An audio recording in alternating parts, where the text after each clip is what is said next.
여러분 안녕하세요. 반갑습니다. 추운 날씨입니다. 모두들 건강하시고요. 비록 추운 날씨지만 우리는 하나님의 은혜와 말씀 안에서 날마다 성령으로 더 뜨거운 삶을 살아갈 수 있기를 간절히 바랍니다. 오늘 이제 우리 함께 찬양을 드리면서 하나님의 은혜 앞으로 나아가도록 하겠습니다.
오늘 우리에게 주시는 하나님의 말씀은 사무엘상 4장 1절부터 22절입니다.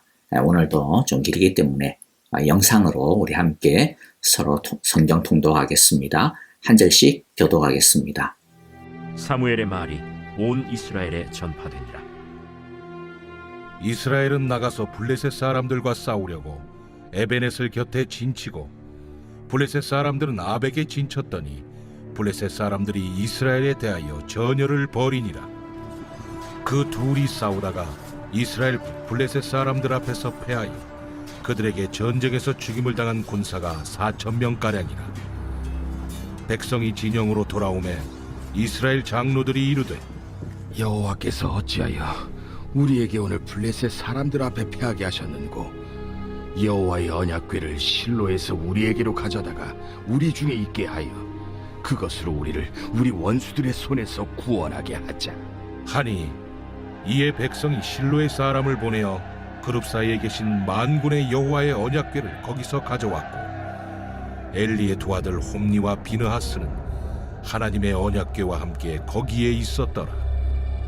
여호와의 언약궤가 진영에 들어올 때에 온 이스라엘이 큰 소리로 외침에 땅이 울린지라.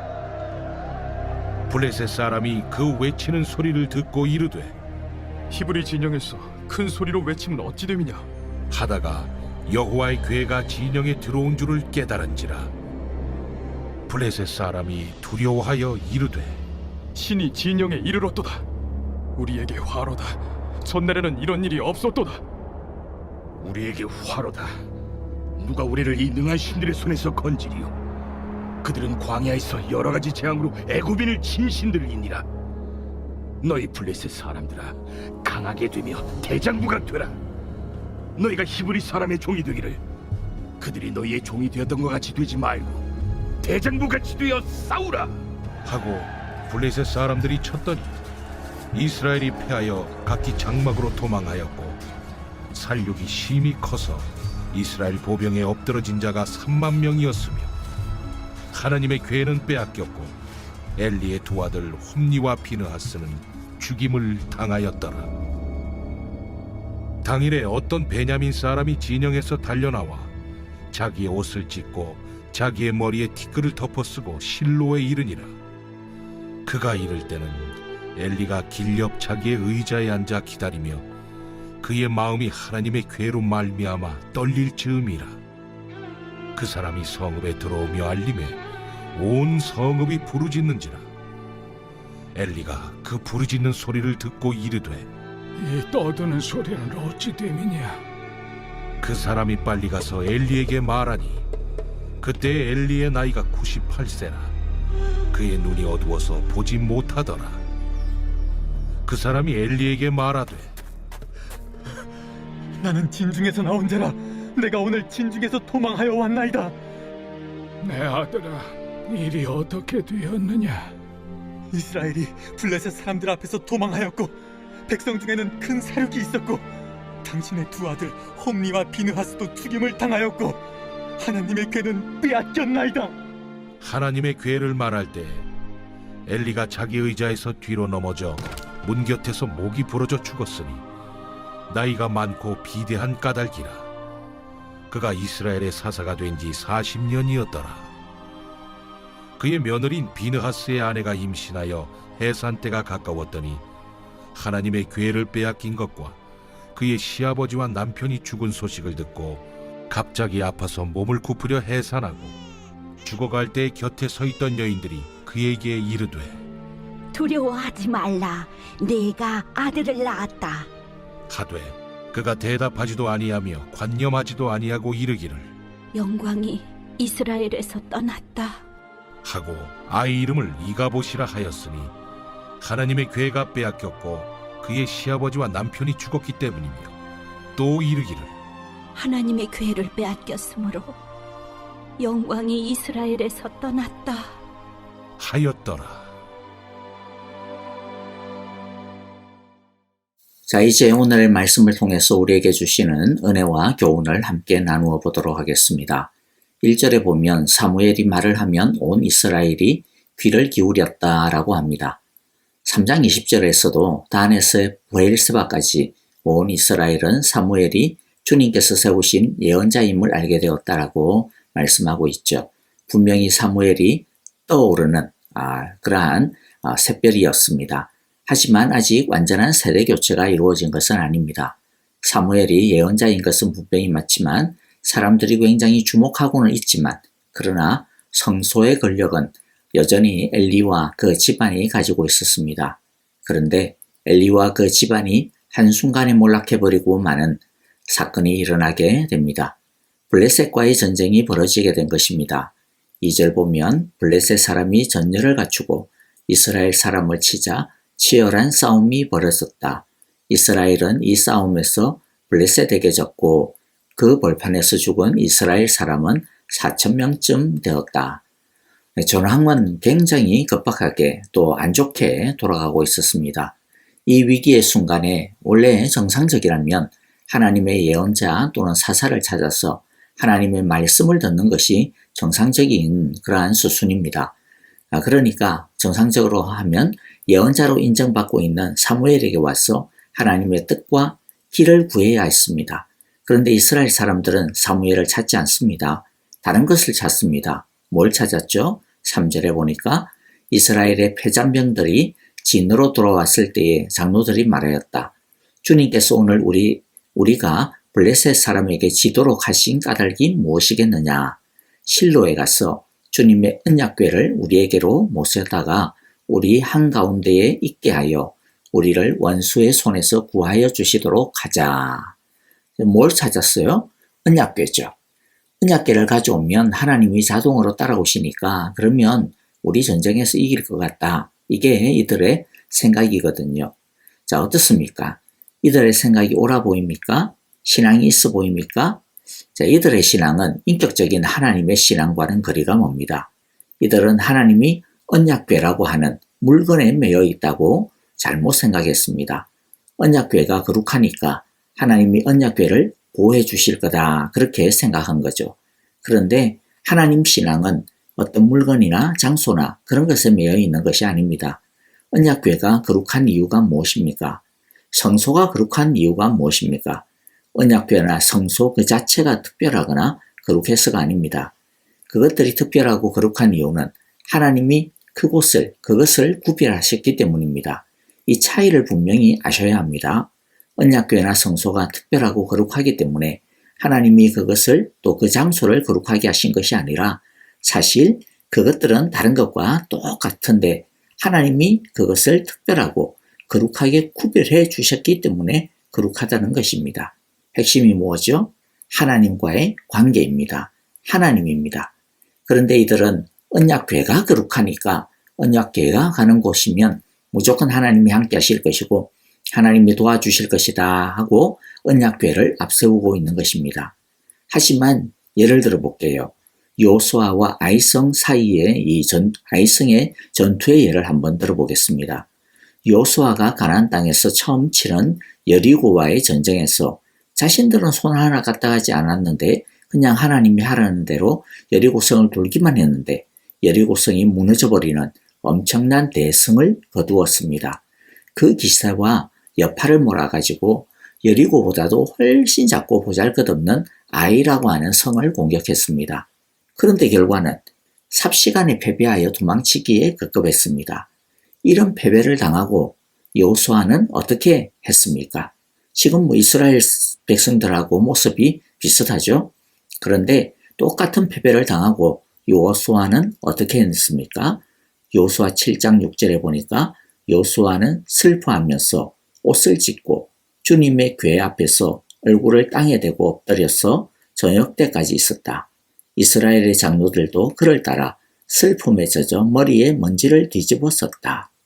자, 보시면 주님의 궤 앞에서 땅에 대었다 뭐 이런 걸 보시고 여호수아도 주님의 궤 즉 언약궤를 찾았네 이렇게 생각하실 수도 있는데 그것은 오해입니다.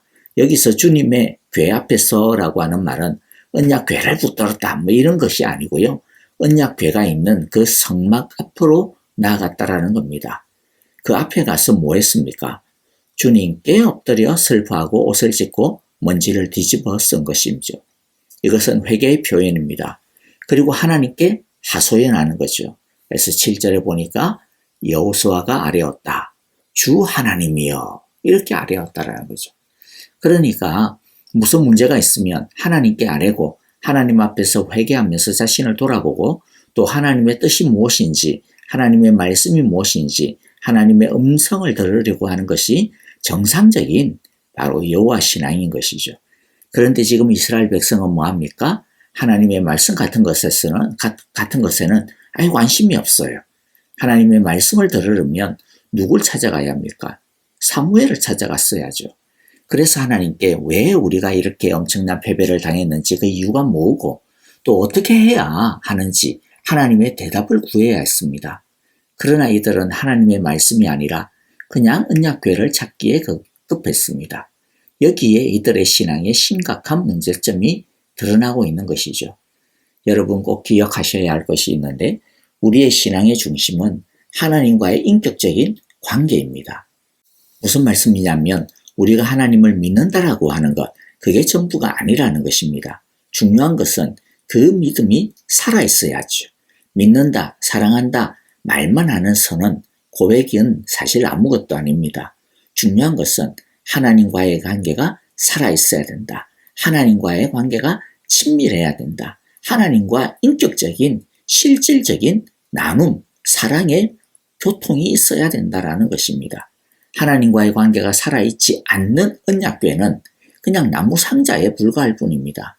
왜냐하면 그 언약궤를 거룩하게 하는 것은 하나님이시지 그 나무 상자가 특별해서가 아니기 때문입니다.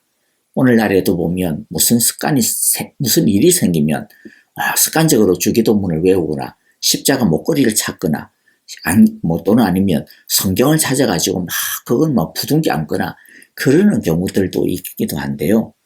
그런데 여러분, 주기도문이 무슨 능력이 있겠습니까? 십자가 목걸이가 무슨 능력이 있겠습니까? 중요한 것은 무엇입니까? 진짜 살아있는 마음에 믿음이 있어야 하는 것이죠. 정말로 하나님을 사랑하고 하나님과의 인격적인 관계가 친밀해야 되는 것입니다. 그러면 십자가 목걸이가 없어도 아무 상관없어요. 성경책을 꼭 안 가지고 있어도 사실은 아무 상관없어요. 보이지 않아도 하나님과의 관계, 그 믿음이 살아 역사하는 능력이 되기 때문입니다. 그러면 이스라엘 백성들이 패배하고 난 다음 무엇을 찾아야 했을까요? 하나님의 말씀을 찾아야 했습니다. 언약궤가 아닙니다. 언약궤 안에 있는 십계명 돌덩어리를 찾을 것이 아니라 그 말씀을 주신 말씀의 주관자가 되시는 하나님을 찾아야 하는 것이죠. 우리도 마찬가지입니다. 무슨 일을 당하고 있습니까? 너무 힘든 어려움을 당하고 있습니까? 다른 것 찾지 마시고요. 하나님의 말씀에 귀를 기울이시기를 바랍니다. 하나님의 말씀 앞에 속히 엎드려 보시기를 바랍니다. 그리하여서 하나님과의 관계가 더욱더 친밀해지고 하나님과의 인격적인 그 소통이 더욱더 친밀해지는 그러한 우리의 믿음이 되어질 때 그때 진짜 살아있는 하나님의 역사를 경험하게 될 것입니다. 자, 이제 말씀을 다시 계속해서 보겠습니다. 아무런 믿음도 없이 하나님의 말씀도 없이 언약궤만 들고 나간 이스라엘 결국 어떻게 됩니까? 보니까 처음에는 뭔가 효과가 있는 것 같아 보였어요. 왜냐하면 처음에는 블레셋 사람들이 언약궤가 왔다라고 하는 이 소식을 듣고 긴장하고 떨었기 때문입니다. 블레셋 사람들도 하나님에 대한 소문을 들었기 때문이죠. 그래서 8절에 보니까 우리에게 화가 미쳤는데 누가 저 강력한 신의 손에서 우리를 건질 수가 있겠느냐. 그 신은 광야에서 온갖 재앙으로 이집트 사람을 쳐서 죽게 한 신들이다. 자, 그래서 이런 어떤 하나님에 대한 소문을 알고 있었기 때문에 블레셋 사람들은 굉장히 처음에는 무서워했습니다. 하지만 블레셋 사람들은 이전의 여리고성 사람들하고는 달랐어요. 여리고성 사람들은 하나님에 대한 소문을 듣고 이스라엘을 무서워해가지고 성문을 꼭꼭 걸어 잠그고 싸울 엄두를 내지를 못했었는데 블레셋 사람들은 오히려 이판사판 죽기 살기로 그냥 덤벼들었습니다. 9절에 보니까 블레셋 사람들아 대장부답게 힘을 내어라. 그렇지 않으면 이 히브리 사람이 우리의 종이 되었던 것처럼 우리가 그들의 종이 될 것이다. 너희는 대장부답게 나가서 싸우라. 자, 그래서 결국에는 이스라엘은 처음보다도 훨씬 더 큰 피해를 입고 전쟁에서 완전히 패배하고 맙니다. 게다가 언약궤를 빼앗겨 버리고 말았습니다. 그리고 엘리의 두 아들 홈리와 비느하스도 이 전투에서 전사하고 맙니다. 그리고 이 비참한 패배와 언약궤를 뺏긴 것과 홈리와 비느하스가 죽었다라고 하는 이 소식을 들은 엘리 제사장은 깜짝 놀라서 앉아있던 의자에서 그대로 뒤로 넘어져 가지고 목이 부러져 죽고 맙니다. 근데 비극이 이것으로 끝난 것이 아니었습니다. 엘리의 며느리인 비느하스의 아내가 임신을 하고 이제 그 당시에 출산이 임박한 때였는데 이 모든 비극적인 소식을 듣고는 충격을 받아가지고 갑자기 진통을 하게 되고 아이를 출산하게 됩니다. 하지만 그녀는 그 모든 충격으로 인해 아들을 낳으면서 죽게 됩니다. 그녀는 죽어가면서 자신의 아이의 이름을 이가봇이라고 짓습니다. 그 뜻은 하나님의 영광이 떠났다라는 뜻입니다. 왜냐하면 하나님의 괴를 빼앗긴 데다가 시아버지도 죽고 남편도 죽었기 때문에 그렇게 슬퍼하며 이가봇이라고 이름을 지은 것이죠. 이것으로 인해 하나님께서 이전에 엘리에게 전하였던 엘리의 집안에 대한 하나님의 심판의 예언도 이루어지게 되었습니다. 여기서 우리가 한 가지 짚고 넘어가야 할 것이 있습니다. 그것은 무엇이 진짜 이가봇인가? 무엇이 진짜 하나님의 영광이 떠난 일인가? 라고 하는 것입니다. 비느하스의 아내는 무엇 때문에 지금이 하나님의 영광이 떠난 것이라고 그렇게 말했습니까? 전쟁에서도 지고 언약궤도 뺏기고 자기 남편도 죽고 거기다가 자기 시아버지까지 비명 행사했기 때문에 그래서 이스라엘에게서 하나님의 영광이 떠났다라고 했습니다. 그런데 그녀는 잘못 알고 있었습니다. 지금 이스라엘 상황이 이가봇인 것은 맞습니다. 하나님의 영광이 사라진 것은 맞습니다. 그런데 그 이유에 대한 진단은 그녀의 진단이 올바른 것은 아닙니다. 그녀는 전쟁에서 지고 언약궤도 뺏기고 자기 남편과 시아버지가 죽고 그랬기 때문에 이스라엘에게서 하나님의 영광이 떠났다고 했는데 그런데 그것보다 더 근본적인 이유가 있습니다. 그것이 무엇입니까? 하나님이 이스라엘을 떠난 것이 아니고 이스라엘이 하나님을 떠났기 때문입니다. 진짜 비극은 진짜 이가봇은 하나님을 진정으로 찾지 않는 것에 있었습니다. 하나님과의 관계가 죽어있는 껍데기 신앙을 가지고 그게 진짜 믿음인 줄 착각하고 그 썩은 동아줄보다도 못한 면목상의 믿음을 진짜 믿음인 줄을 착각하고 살아왔던 그 무지와 오만과 거짓이 진짜 비극의 이유인 것이죠. 그게 진짜 이가봇의 이유였습니다. 여러분, 오늘날 우리들도 전쟁에서 지고 언약궤를 뺏기고 죽고 이런 어떤 불행한 상황들, 힘겨운 사정들을 가지고 하나님의 영광이 나를 떠났구나. 나는 하나님으로부터 버림받은 것인가? 그렇게 말하는 경우들이 있을 수 있는데요. 다시 말씀드리지만 그것은 진짜 비극이 아닙니다. 오히려 그러한 상황에서 하나님을 경험할 수도 있어요. 진짜 비극은 불행한 현실과 상황이 아닙니다. 진짜 비극은 아무리 세상적으로 잘 나가도 평온해도 그런데 진짜 비극은 우리와 하나님과의 관계가 이름만 있지 실제적으로는 아무런 친밀감도 없고 인격적인 소통도 없고 교통이 없는 것입니다. 하나님이 없는 것이 진짜 비극입니다. 하나님의 말씀이 사라진 것, 하나님의 말씀을 찾지 않는 것, 이것이 진짜 비극인 것이죠. 어려울 때 이스라엘 사람들이 언약궤를 찾듯이 우리도 하나님을 찾기는 하지만은 그러나 비극은 찾기는 하지만 진정한 믿음이 없이 찾는다라는 것에 있습니다. 하나님을 찾는다고 하면서 자꾸만 엉뚱한 것을 그냥 십자가를 그냥 성경책을 그냥 아니면 뭐 주기도문이나 사도신경을 그런 어떤 것만을 찾는 것이죠. 그런 가짜 믿음이 진짜 문제인 것입니다. 진짜 이가봇은 우리들의 어려운 삶이 아니라 텅 빈 믿음과 사랑인 것입니다. 말씀 마무리하면서 생각해 보기를 원합니다. 우리들의 지금의 상황은 어떻습니까? 이가봇의 삶입니까? 아니면 하나님의 영광이 충만한 성령의 기름 부음이 넘치는 어노인팅의 삶입니까? 중요한 것은 하나님의 말씀이 살아있어야 합니다. 하나님의 말씀을 찾아야 합니다. 언약궤와 같은 껍데기를 찾지 말고 하나님의 말씀 앞에 엎드리는 우리 모두가 되기를 바랍니다. 그리하여 이가봇의 비극이 아니라 하나님의 영광이 충만한 성령의 기름 부어주심이 충만한 어노인팅의 축복이 가득한 삶이 되시기를 간절히 기도하고 축복합니다. 아멘. 자, 이제 오늘 우리에게 주신 이 귀한 말씀들 마음에 새기면서 우리 찬양하며 함께 기도하도록 하겠습니다. 우리 형제 자매들을 돌아보면서 기도해 주시고요. 특별히 우리 아프신 성도님들을 위하여서 연로하신 어르신들을 위하여 기도해 주시고 지수영 집사님 항암치료, 이제 뭐 거의 막바지일 텐데요.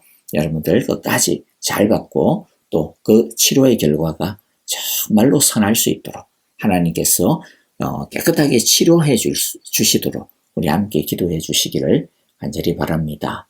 우리 선교사님들과 가정을 위하여 사역을 위하여 기도해 주시고 또 우크라이나의 평화를 위하여서도 기도 부탁을 드립니다.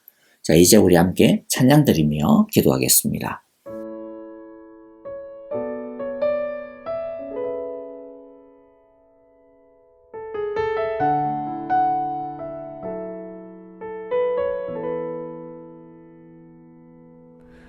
주님 보좌 앞에 나아가 참된 안식과 기쁨 나누리겠네. 경배하며 주의 얼굴 구할 때 신실하신 주님 찬양해. 신실하신 하나님, 신실한 나의 주, 신실하신 주, 나의 신실한 주, 나의 주 하나님은 신실하신 주님.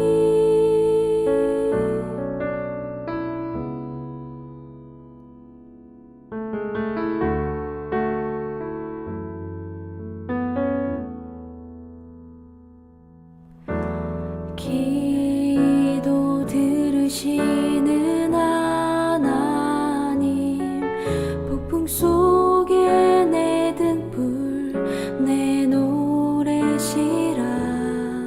주의 날개 아래서 내 맘 쉬리니 신실하신 주님 찬양해.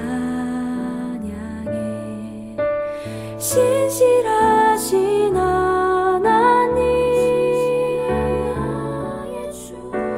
신실하신 주,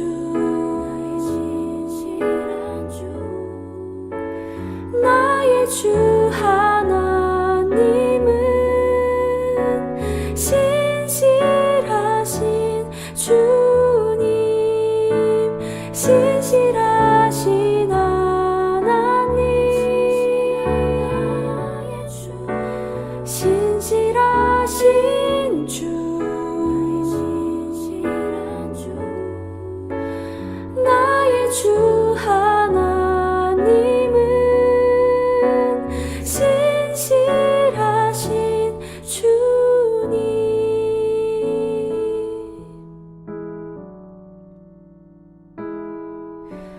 평화 내려주신 하나님,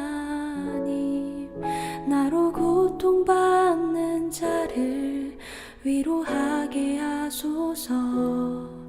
나의 평생의 주의 사랑을 전하리. 신실하신 주님 찬양해. 신실하신 하나님, 신실하신 주, 나의 주 하나님은 신실하신 주님. 신실하신 하나님, 신실하신